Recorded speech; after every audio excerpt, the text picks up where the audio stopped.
The Lord be with you. A reading from the Holy Gospel according to Matthew.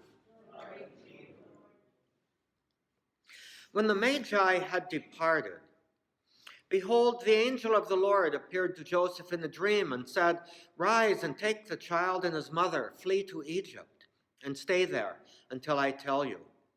Herod is going to search for the child to destroy him." Joseph rose and took the child and his mother by night and departed for Egypt. He stayed there until the death of Herod, that what the Lord had said through the prophet might be fulfilled, "Out of Egypt I have called my son." When Herod realized he had been deceived by the Magi, he became furious. He ordered the massacre of all the boys in Bethlehem and its vicinity, 2 years old and under, in accordance with the time he had ascertained from the Magi. Then was fulfilled what had been said through Jeremiah the prophet. A voice was heard in Ramah, sobbing and loud lamentation, Rachel weeping for her children, and she would not be consoled since they were no more. The Gospel of the Lord.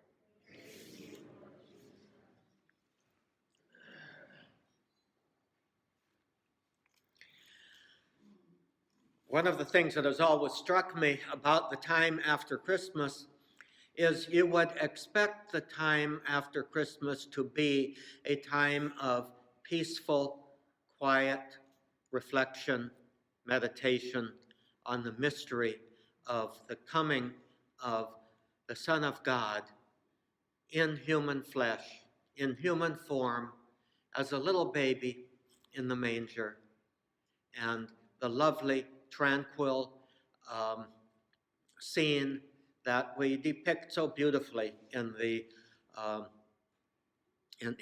creche, in the nativity scene. And yet, our liturgical celebrations following Christmas are filled with bloodshed and murder. We have first, of course, St. Stephen. Then we have St. John yesterday, who did not suffer a martyr's death, but he lived a martyr's life and was attempted to be put to death a number of times in his lifetime. And then, of course, we have St. Stephen, the Holy Innocents today. Tomorrow, if it were not Sunday, we would be celebrating St. Thomas Becket, who was murdered in his cathedral in Canterbury by the king. So we have all kinds of death happening, murder happening after Christmas. And what are we to make of that? Well, as Jesus himself said, "I have come not to bring peace, but to bring the sword." Apparently, the sword is a precondition for the kingdom of God. We wish that it were not so. We do not want to partake in bloodshed and violence, but we need to realize that the kingdom of God is always going to be opposed.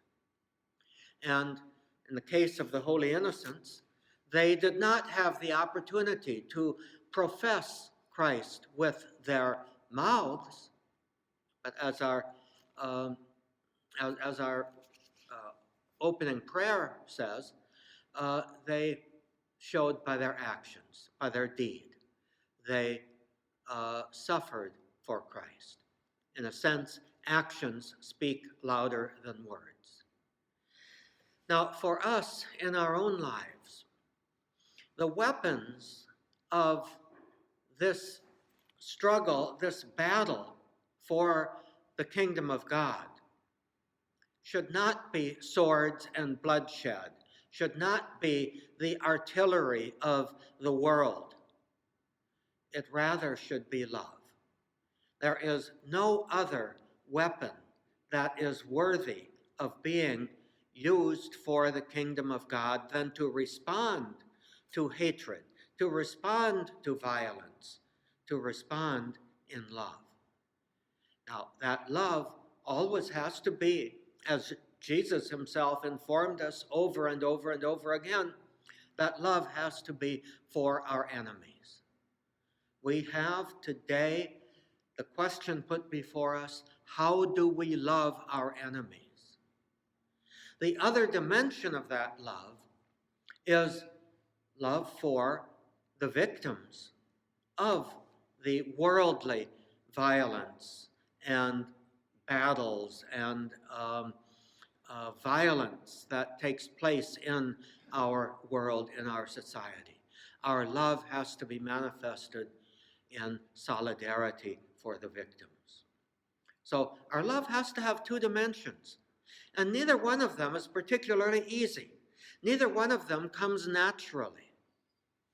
To love our enemies and to find ways of loving them and to love victims.